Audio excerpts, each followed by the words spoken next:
Hey, Daphne's here. Oh, Blake Shelton. I'm road tripping in Orlando at Blake Shelton's new restaurant, Ole Red, chowing down on some of his favorite food. I bring out the poetry in brisket sandwiches. And she really gets into this. he's dishing about life at home with Gwen. And how she's changed his life. No matter what, she has my back. It's the greatest feeling ever. Plus, his decadent gift for Gail and Jamaica.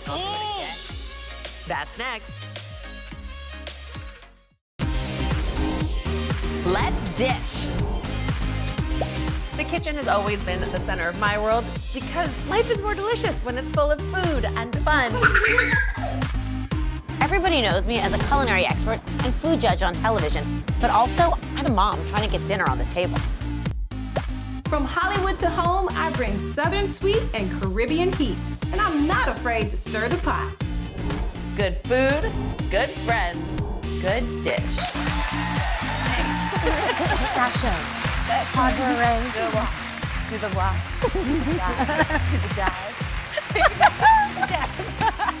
Welcome to a very big episode of The Good Dish. Now, you've seen some of your favorite stars cook in this very kitchen, but sometimes the food is so big, it's so good, we have to go right to them. I recently took a little road trip down to country superstar Blake Shelton's newest restaurant, Ole Red in Orlando, for a really fun interview with Blake himself. He was so generous to show me everything on his menu, and we talked about it all, you guys. We covered food and music and family, cooking with Gwen. He even chatted about Gators, believe it or not. I had a great time, and so will you. Take a look as we go inside Blake's new restaurant, Ole Red. He's been called Nashville's ambassador to America. Blake Shelton is a country music superstar, coach on the blockbuster competition show The Voice, proud husband of pop icon Gwen Stefani, and the inspiration behind the Ole Red restaurant and music venues opening up all across the country. I'm here at Ole Red Orlando to catch up with Blake Shelton, who's in town for Spring Blake. Yes, I said Spring Blake. More on that later. But first, I'm heading into the kitchen to see what's cooking here at Ole Red.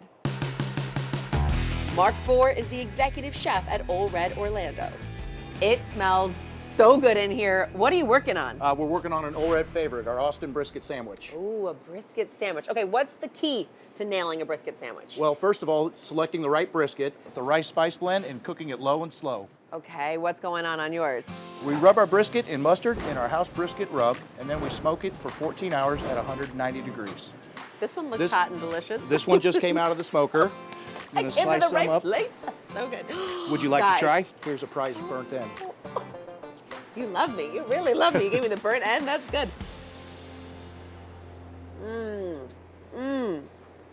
Wow. Look at this. Just fall apart. Oh my goodness.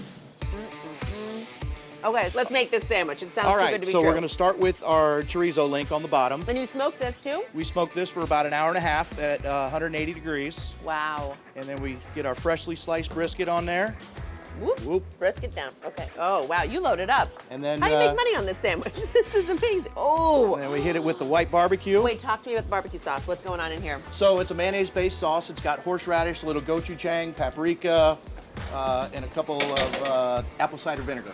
Beautiful. And check out these onions. Wait, we gotta just show the people what they came to see. Oh my goodness, look at that. So now we're gonna build some of the vinegar slaw right on top of that. Nice large portion size. We're gonna take all these onion straws. Oh my gosh. Wow. And then we're gonna top it off with our pickled okra. I love And this is our Austin brisket sandwich. Oh my goodness. Hey, Daphne's here. Oh, Blake Shelton, just in What's time. happening? We made lunch. What did you make her? Austin brisket sandwich. Nice. Looks good. I want to taste it. Let's take it out here. Let's do We'll it. talk for a minute. Very good, very I'm gonna good. eat that. Did you get me one too? Oh, well, we shared this one, no? You dang right you did. Okay. First of all, I had no idea you were so tall. I mean, I saw the cutouts. I was like, oh, this guy blows himself up. You are very tall. And you have made a very tall boy sandwich. This is like different elements of everything that I love. So there's brisket on there. I love Right. to smoke when I'm at the house. And I love fried stuff. So there's some little fried onion rings on there and coleslaw. I gotta tell you, smoked brisket, one of my favorite things, only to be topped by fried onion shoestrings. And It's a piece all of on there. pickled okra. You take a sip of your for it. drink. Okay, go for Are it. you really gonna make me do this alone? I'm just watching you. All right. It's, You know. I have a weird thing about liking to watch people eat. It's got everything going on. It's got smoky and savory and perfect. The bread is soft. The onion rings, not even onion shoestring rings, so crunchy, nice and spicy. Love that. And the pickly slaw with that gorgeous pickled okra on top. This is a balanced bite. You're so good at this. Love this. I mean, listen to you just roll all that stuff out. When I eat it, it's just like, man, that's good. We need How that do you too. how do you just pick out all that stuff? You're so good at this. This It's is my amazing. love. This is what I love to do. I mean, Wow. honestly, you bring out the poetry, you know? But I have to say, Hear that? I'm admiring. You're welcome, America. I bring out the poetry in brisket sandwiches. You said you smoke brisket at home. I feel, I try. but that's a try. huge deal. That's a very ambitious project to take on. Where did this culinary ambition come from? I'm from Ada, Oklahoma originally, but now I live in Tishomingo, Oklahoma. And if you drive down the streets there, the back roads, almost every house you pass has like a smoker, like one of those that's on a trailer, like homemade. We're talking about some homemade smokers, like the ingenuity. 55-gallon drums with, like they've welded to something else, you know, a locker or something stupid, you know. Yeah. And so I started deciding that you're really not a man in my area unless you know how to use a smoker. Okay. So I got smokers. I'm not A big saying, one, or yeah, like- I have one on a trailer. I have one of those that is like a custom made one with the shelves in it and stuff. Now I do smoke stuff, but it doesn't taste like this. I Like, mean, my goal is to be able to make something like this one of these days, but for now, we just hire people that are really good at making stuff like this. I also did see you and Gwen making your Christmas timpano. Another ambitious move. I feel like you don't go small. She really gets into this, like the prep work starts days before we make it. It's a big deal. I appreciate the commitment to that food experience. And look, Christmas meals you get like once a year, so we want to continue that tradition. And I do feel like since getting married, you've inherited a big family, a big Italian family. Brady Bunch. I love it. I mean, I come from a really big family. My grandmother had 8 kids, so you can imagine. She's my idol. Yeah. The thing that is amazing about Gwen and her family, though, is like we used to have get-togethers with my family, 4th of July, Thanksgiving, Christmas. There's the Stefani way is Sunday, like every Sunday and maybe Saturday because tomorrow's going to be Sunday. Let's do Saturday and Sunday. So everything is like a reason to get together and cook, and it's so much fun because we just look. I love to eat. They love to cook, and everything works out. Symbiotic relationship. I do feel like you guys, it's clear when you're performing together, you're having a great time. It feels like when you're cooking together, you're having a great time. I feel like I'm a good sous chef for her because I'm like, tell me what I can do to help you, because she tries to take it all on, and so, you know, she'll chop that onion or you boil this or whatever. So I have a blast. I can drink and help her cook. It's my favorite thing. Are you looking for another gig? Because I feel like we could definitely use you. You need it right here on Good Dish? When we come back, Blake shares some good old Southern fried food and opens up about his early days in Nashville trying to make it on the country music scene. Spoiler alert, he made it. And later, Blake opens up about life at home and what he and Gwen love to cook. Like something you saw on the show today? We're dishing all the details on the good list. All the recipes, important tips, and tricks, all in one place. So stay tuned until the end of the show when we'll share the good list QR code. You can scan to send it all right to your phone. Welcome back to The Good Dish. Today I'm road tripping in Orlando at Blake Shelton's new restaurant, Old Red. He and I sat down to share some good old Southern fried food and chat about what else? Music. All right, listen, I know you're super busy, but before you leave, you have to try something here. This is. What do you have? Thank you, buddy. Oh, thank you This so much. is Gator wings, okay? Like barbecue, like chicken wings? No. Florida style? It's alligator wings. Alligators don't have Yes, wings, Blake. yes, They don't yes, fly. You obviously don't know about Florida wildlife Oh, because they do. This is alligator legs, and we cook them up like a chicken wing here, and it's shockingly good. I know it's an alligator, okay? Let's just address the elephant in the room. Yeah, yeah. But it's damn good, okay? I'll even try one of these. Please, with you better Yeah. not make me eat this alone. No, I okay. won't. Wow, I've never had alligator Oh my God! leg All the before. kids are talking about it. All right. Does it taste like an alligator? Tastes like chicken. Yeah. Give me your tasting notes. It's just like my grandma used to make. I'll be honest, I love whatever this orange barbecue glaze going on is. It's nice. Do I have lipstick on my face? I feel like I'm a mess right now. No, but you do have wing sauce all over your face, but no lipstick. Great, Yeah. great. Blake, you really hit it out of the park here. The eating at Ole Red is so delicious. I hear the singing's even better. Yeah, And eating is just the opening act for what we do here, which is country music. Actually, all kinds of music. I like to talk about country music, but there's room for all kinds of music here, and I've had a blast, you know, being a part of designing the stages. And I was 10 or 12 years into my career before I had access to this kind of production with a screen like that and the lighting. I don't think anybody can beat this for up and coming artists. Well, you're right. You're, up and coming. You're fighting being the back corner of a darkly lit, not. The environment Yes, that you're in. yes. I mean, we played places that didn't even have a stage. It would just be the corner of a building, and looking back, that was. I love to be able to say that I did that, but I don't ever want to do that again. You mentioned The Voice. It's such a triumph watching the show, and you can feel people getting their big break. That is something that it's rare for the average person watching at home to get to experience that level of just watching someone's life change. Yeah. What is that like for you, and what is star quality? Like, what are you looking for when you're picking that person Man, out of the crowd? if I could put my finger on that, I would have been retired a long time ago. But some people have this thing that you just want to see them, you just want to hear them, you want to know what they're talking about and why they're saying it, and when they happen to be a great singer at the same time, then this magical thing happens and they become a superstar, which is it's rare. And on The Voice, I feel like we spend more time trying to find people that have a talent that maybe have other things that have been in the way, whether it's something in their personal life that they haven't been able to actually go for it, or whatever it could be, anything you can think of. And that's why when we hear the singers, we're not seeing them. They could be the most beautiful person in the world or the ugliest person on the planet.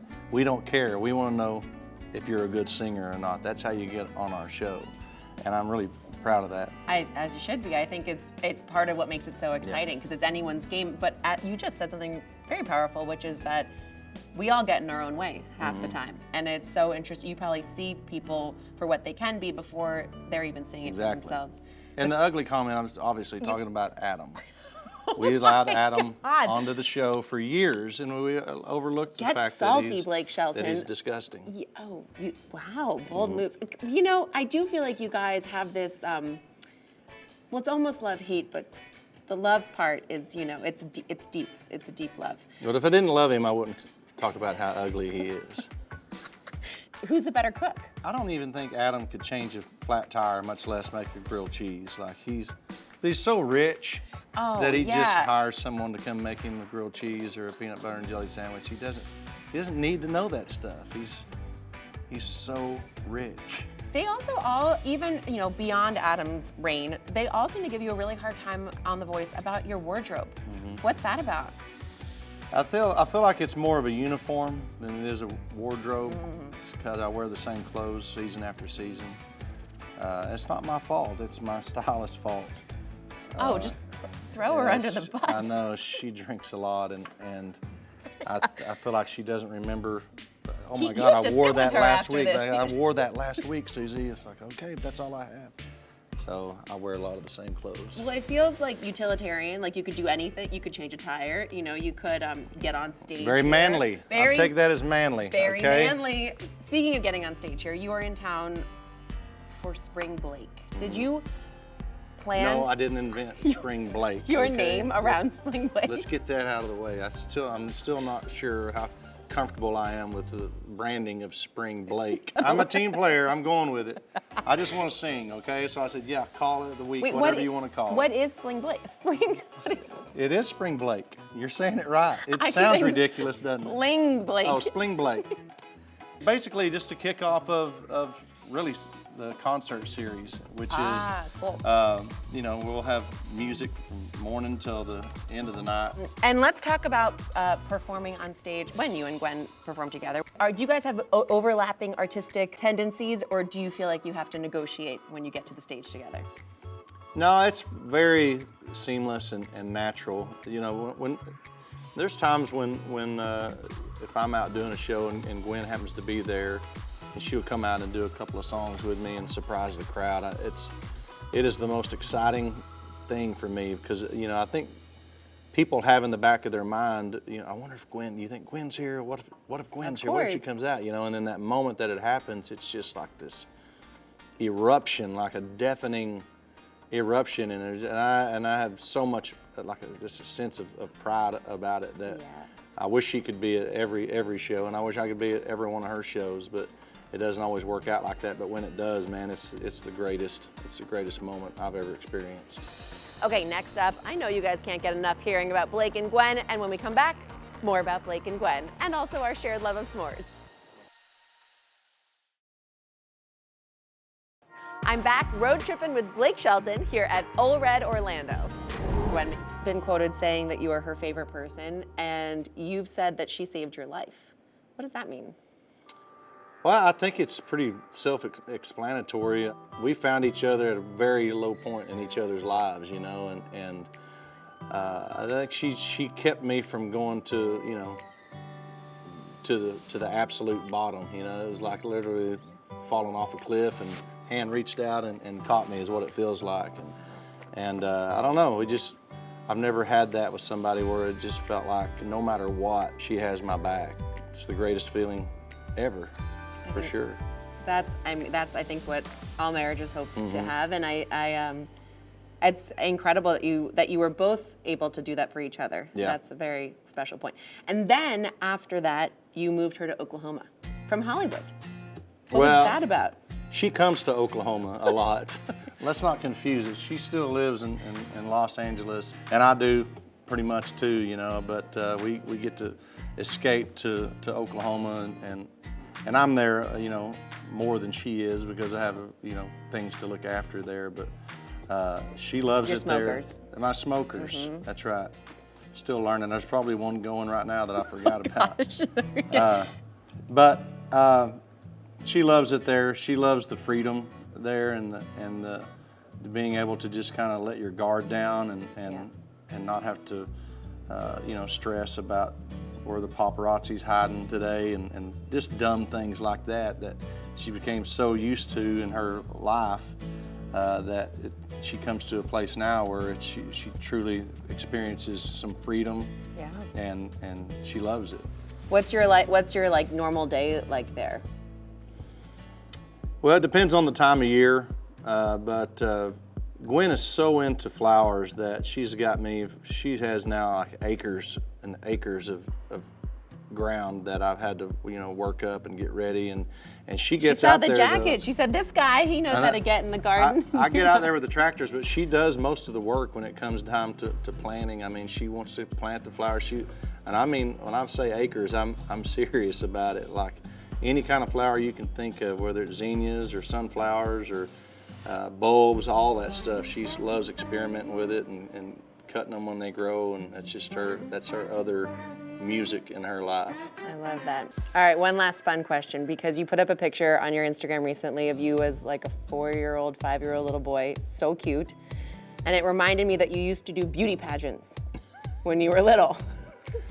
So I need to see the stare or the smile or the whatever, beauty pageant winning. Well, that's this. Yes. But to be clear, I don't have Instagram. My people have Instagram, and it is official and all that, but I don't put crap on Instagram. I don't mess with it. I don't have it on my phone. I'm way too offensive. They handle all that. Well, I see you there at 10:30 at night. I would not have put a picture of myself doing pageants. Well, you should have seen what they Sober. wrote. I wouldn't have done it when I was sober. Well, Blake Shelton, before I let you go, anything you'd like to say to my co-hosts, Gail and Jamaica? Oh, actually, you damn right that I do. I want you to take this. I had some s'mores made for them. Ooh. I don't know how far you have to travel to get this to them. I would suggest maybe taking the ice cream off and freezing it. And if you could return the skillet, guys, just whenever you're done with it, send it back. And if you, may not be any left for you guys, but. Say it with s'mores if you're gonna say it at all. Oh, wow. Can we get the skillet back? No. You can FedEx it. Woohoo! Well, thank you, Blake. Saved you a little. Thank you. We've got that brownie skillet right here. And Gail's already, and she didn't wait for me. Hold up. Wait a minute. Wait a. All right, fine, I'll do it again. Oh, look at that fudgy, and the cookie crumb bottom, it's just beyond. Okay. And you know it's good when I dropped it down my shirt and I'm going after that lamb. Save it for later, take it right now. That's how good Good, it is. right?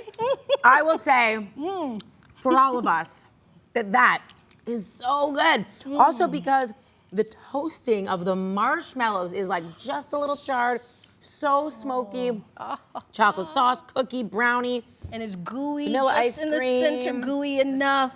And then the crunchy edge The on play the of hot and side. cold. This is exactly how you want to wash down your Gator wings, you know? I gotta tell you, Blake, he was so down to earth, so fun to just, hear his sort of, the way that his life has progressed and the cooking and the family time and the music, obviously. And he's just, I envy people who are just naturally funny. He's just got a little funny wit about it. It was amazing. We had a really nice time. He's just funny. a good guy all around. Totally. And that's the thing, because I haven't been in Nashville that long. I'm relatively new to the city, but everything, it's good people, good food, and good music. And it always comes together in the Always best a way. party. So always a party. So yes, Blake, you did that one Yeah, right there. you did Real it right. nice. Yes, And yes, I yes. have to say, Daphne, he was very impressed with your sandwich tasting notes. I love that he is a judge on one of the biggest competition shows in the world.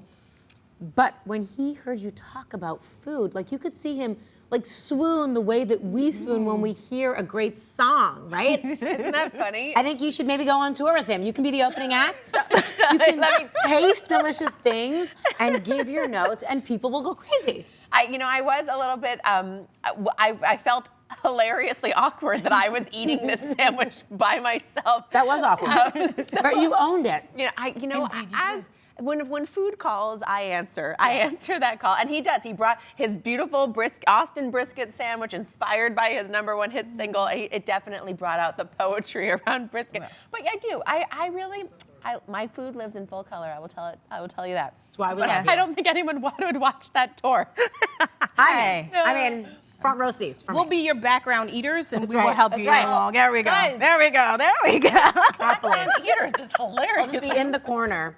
New eating job. awkwardly. We're calling it background eaters. All right. So now up next, the country vibes continue with a pulled pork great American dish off. Oh yes, you're going to pick up ideas of how to take the dish you know and love and bring it to the next level. Pulled pork to the next level.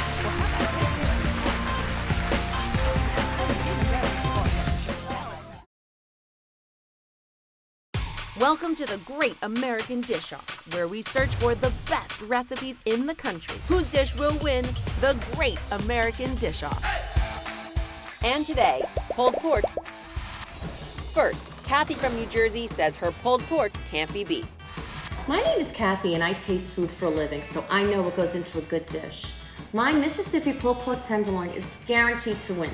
Not only because it goes into my favorite sandwich, but because it pairs really well with everybody's favorite side dish, mashed potatoes.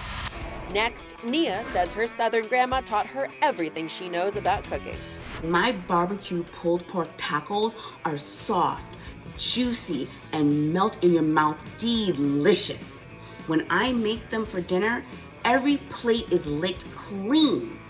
My secret ingredient hides in plain sight, but packs a mighty punch. And finally, we have our first international contestant, Jen, who's joining us all the way from Hong Kong. Hi, I'm Jen and I'm a foodie influencer and the creator of Indulgent Eats.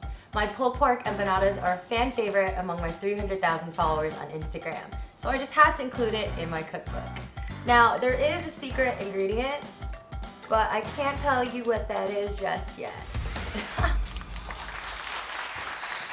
They're here to contend for the coveted Golden Pig Trophy. It's the Great American Dish-Off. Here are our finalists. First up is Kathy, and she says her Mississippi pulled pork puts the tender in tenderloin. And she may be sweet as pie, but be warned, her secret ingredient is anything but. Next is Jen. She says her cheesy pork empanadas will transport you to a tropical shores of South America. And make no mistake, you might want to make a double recipe of this because you will be back for seconds. And last but not least, Mia, who says when it comes to her pulled pork tacos, she doesn't need measuring spoons because she measures with her soul. Aww. Daphne and Gail are judging their 3 very unique pulled pork recipes. Gail's already going in. And Kathy, you've got to tell us, what is your secret ingredient? My secret ingredient is pepperoncini. Really? Now, how does this work into the mix? By adding a little bit of the pepperoncini when you're cooking it, it adds a little spice. Not too much, just a little bit, but so it's a nice flavor. That is interesting. Now, what do you do for a living? I taste food for a living. Excuse me, I thought that was my job. Are we working together? What do you mean you taste food for a living? I work for a company that creates flavors. So we would taste things to see if we can pick up a certain flavor and something that they're trying to create. So we know what tastes good. We know what's in a good dish. All right. She said she knows what tastes I good know. and what's in a good dish. Gail, do you know what tastes good? And tell us about her pulled pork sandwiches. How good are they? I do know what tastes good. You know what tastes good? Pepperoncini on pulled pork sandwiches, which I love because it gives the fatty pork this beautiful brightness, this tang, this little smack that you really need to balance out the flavors. I really like the ratios of everything. There's some fresh herbs in there. You know, my only thing is that the pulled pork itself, when you cook it, I think you could add a little more sauce to. Like I think it could use a little juiciness. It's moist, it's not dry, but I think it could be a little saucier, add a little spice into the mix to really lift it up. Otherwise, this is a lovely sandwich and I'm gonna enjoy it. All right, thank you, Kathy. Thank you. All right, now Jen, please reveal your secret ingredient. So my secret ingredient is plantains. Whoa. Didn't see that coming. Okay, what inspired you to put plantains in your empanadas? So I love plantains. I grew up eating them since they're often used in Filipino desserts. But one of my favorite ways to actually have it is in a very savory sandwich from a place called Sophie's Cuban in New York City. And so they pair the sweet plantains or maduros with a mojo marinated pulled pork. And so this really inspired my dish where I stuffed it into a crispy, flaky empanada. All right, you've got me sold. Daphne, please weigh in on Jen's empanadas. Jen, you speak the truth. You, in fact, did stuff a perfectly seasoned, very tender and juicy pork with the sweetest, most lovely, starchy, perfect plantain into a tender, light, and crispy crust in this empanada. It is a fabulous bite, and I actually got a cheese pull, but I have not been able to recreate it for you, so I won't be able to show you, but the cheese that comes out, it's just, it's hitting all those notes, and I really do, I wouldn't have thought to put plantains in the mix here, but I think that little bit of sweetness, because it's mellow, it's a beautiful, natural, mellow sweetness, goes a long way. You neglected to mention this spicy sort of avocado-based sauce on the side. That's the secret. I'll tell you, the only thing I'm missing because of the sweetness and the meatiness and the cheesiness and the spiciness is a little bit of acid. I need like a little hit of something to juice it up, something to wake my taste buds up again from the heat and the cheese and the fatty and the sweet. But it is a truly delicious bite. Wow. Thank you, Jen. Thank you. All right. When we come back, Nia heats up the competition with her pulled pork tacos. Will her bold flavors be enough to walk away with the coveted Golden Pig Trophy? We'll find out up next.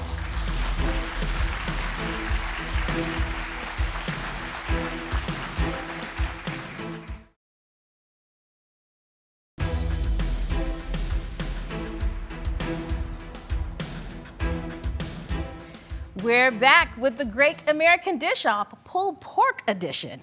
Kathy's Mississippi pork tenderloin packed a hidden kick of spice that threw our judges' taste buds for a loop.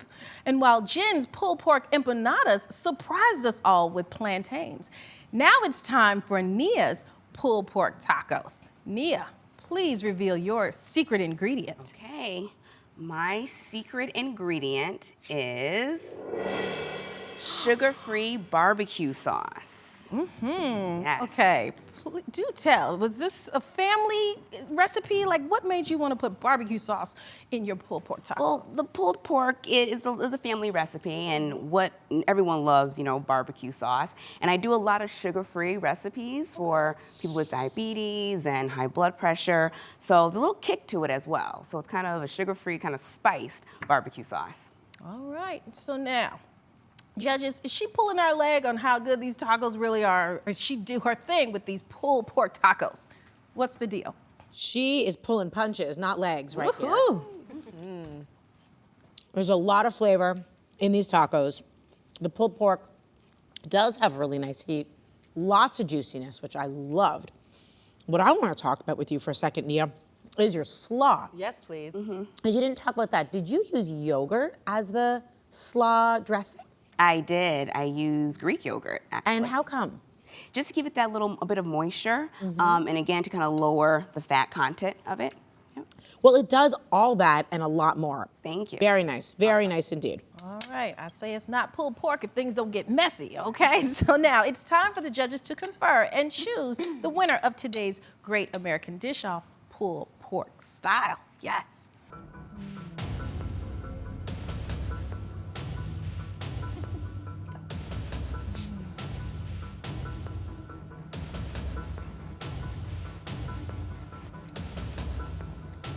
We've reached a decision. The winner of the Golden Pig Trophy is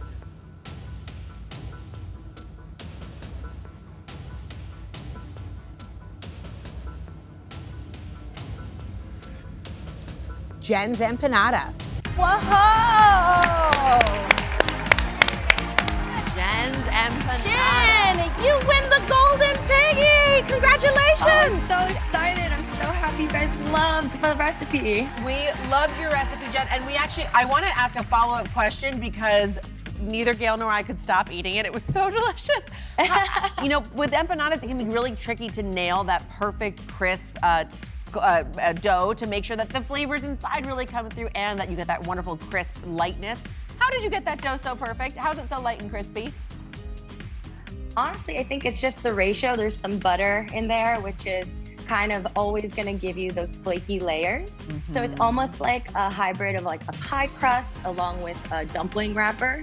And so you have that wonderful tender light dough, but also that flakiness that comes from the butter.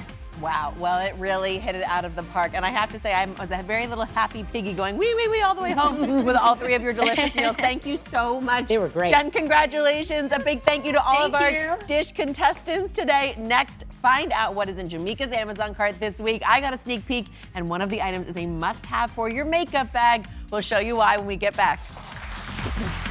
This is something in this sauce.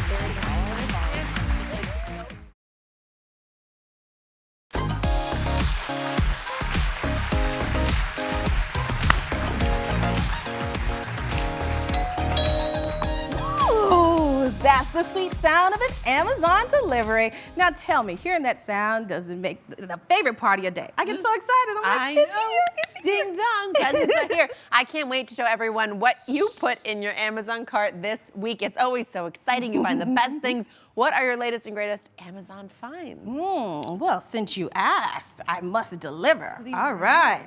We've got 4 goodies coming out of my cart. Okay, so now, for the ladies that love the makeup to stay set and your face just kind of melts off as soon as you walk outside, especially with the seasons changing. Yes. This primer right here is going to change your makeup life forever, okay? It keeps your makeup set in place all day long.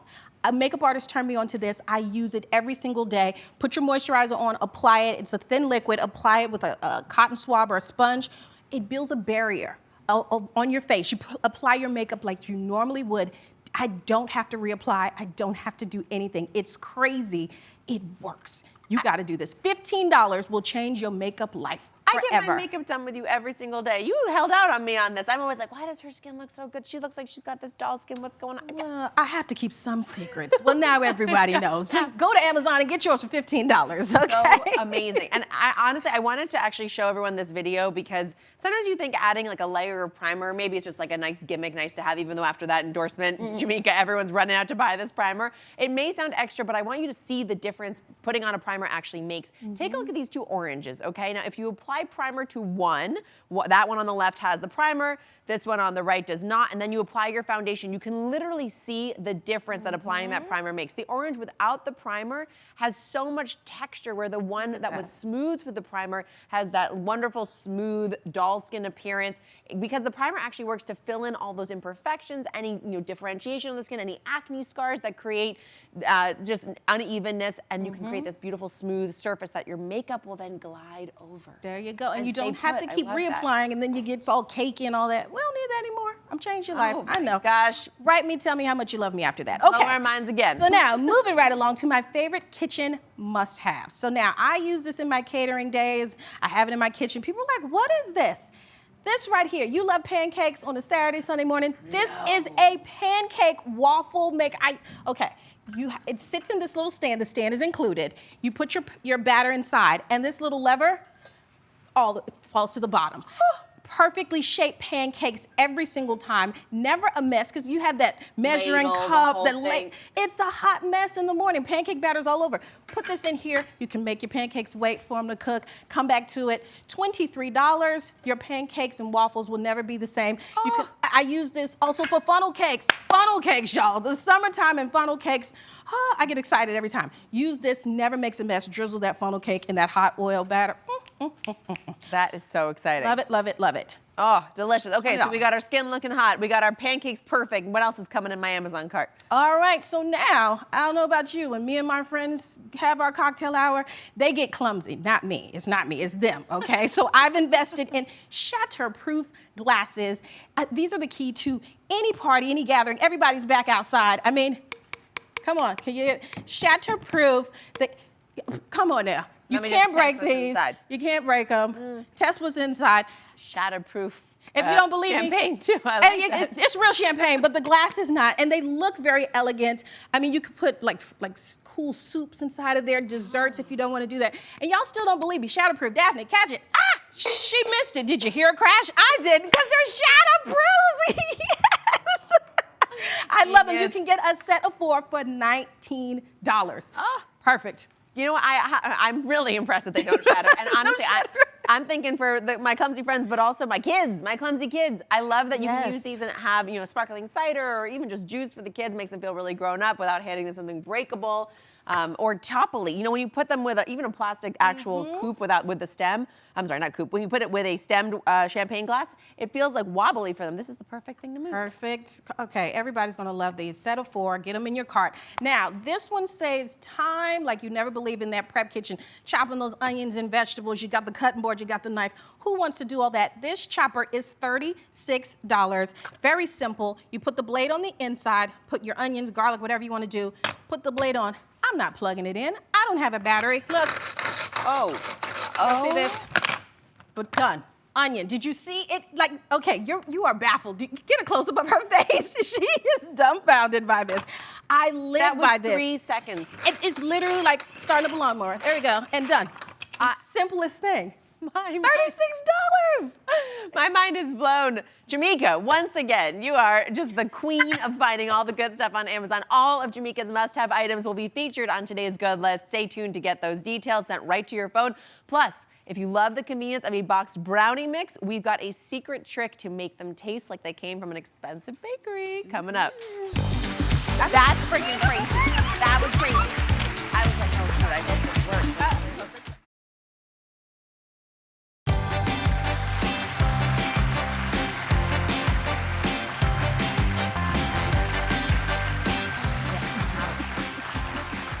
Today was a great day on The Good Dish. Country star Blake Shelton wowed us with his favorite skillet brownie s'mores that I brought back from Orlando, and we are still enjoying them here. You can never go wrong with a decadent brownie for dessert, especially one that's still warm in the skillet. And this one is like just slightly undercooked, so it's still fudgy. It was fabulous. Yes. So we've got an easy way to instantly up the flavor ante of any boxed brownie mix. Here's what you want to do. You just add hot brewed coffee instead of water to your mix. And the coffee actually intensifies that delicious chocolate flavor. It gives it that slight bitterness that actually makes it so decadent tasting and really memorable. It will make it taste like it came from a fancy bakery. All right. Just by adding coffee. And it gives you a little buzz. Just maybe don't give it to your kids. Like, these brownies are amazing. That's what they're gonna do. But not for you. There we go. All right, so now it's time for the good list. You see that QR code on your screen. I want you to open your camera app and hold your phone right up to it, and it'll take you right to the recipes and so much more from today's show. And you can also head over to gooddishtv.com to get it all. All including more brownies. We'll see you next time for more good food and good dish. Oh yeah, that's